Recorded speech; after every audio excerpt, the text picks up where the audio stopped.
할렐루야, 예수님의 사랑으로 성도 여러분을 사랑합니다. 일본의 압자에 있던 시절 최건능 목사님이라는 분이 계셨습니다. 목사님은 많은 공부를 하셨거나 많은 업적을 남긴 분은 아니었습니다. 그러나 지금도 많은 이들이 목사님을 존경하는 것은 그분이 평생 복음 전파에 목숨을 거셨기 때문입니다. 그분이 노성에서 전도하며 외친 말씀은 이것입니다. 예수 천당, 불신 지옥. 처음에는 목사님이 이렇게 외치고 다니면 사람들이 시끄럽다고 면박을 주고 오해하기도 했습니다. 그러나 목사님의 진정과 열심을 알고 난 뒤에는 오히려 목사님을 존경하게 되었습니다. 목사님은 신사참배를 반대하셨습니다. 일본 경찰은 그런 목사님을 옥에 가두고 모진 고문을 가했는데 경찰이 그를 때리면 비명을 지르는 것이 아니라 예수님을 외쳤습니다. 아무리 모질게 때려도 예수님만을 외치자 지친 경찰이 그에게 물었습니다. 왜 당신은 때리면 비명을 지르거나 그만 때리라고 애걸하지 않고 예수를 찾느냐? 그때 목사님이 말씀하셨습니다. 내 안에는 예수님밖에 없어서 당신이 나를 때리면 나도 모르게 예수님이 나옵니다. 결국 경찰은 목사님을 내버려 둘 수밖에 없었습니다. 우리가 예수님을 믿어 구원을 받고 영생을 얻는 것은 가장 큰 축복이요 하나님의 뜻입니다. 예수님은 그 구원을 이루시려고 당신의 생명마저 우리를 위해 주신 것이죠. 그러기에 그리스도인은 최 목사님을 본받아야 합니다. 때를 얻든지 못 얻든지 나의 최선을 다해 전도해야 됩니다. 전도는 성도의 권리가 아니라 사명이기 때문입니다. 그런데 또 성경을 보면 우리를 향하신 하나님의 뜻은 죽어서 천국 가는 것만이 아님을 알 수 있습니다.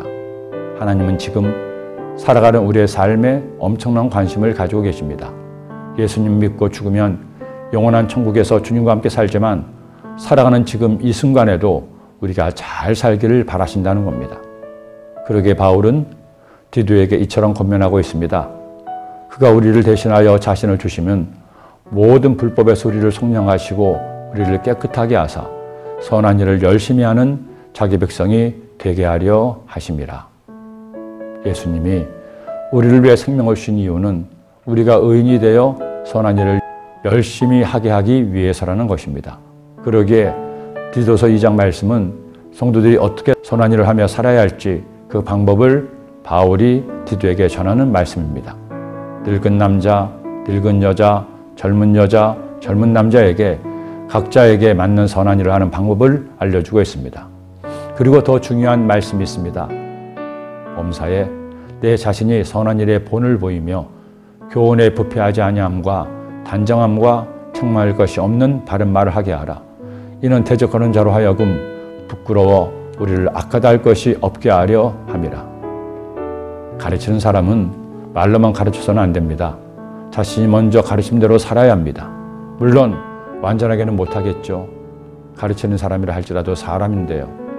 하지만 가르치는 사람이 가르침대로 살려고 노력하는 것을 가르침을 받는 사람이 느껴야 가르침이 그에게 전해질 수 있습니다. 자녀를 바르게 가르치기를 원하십니까?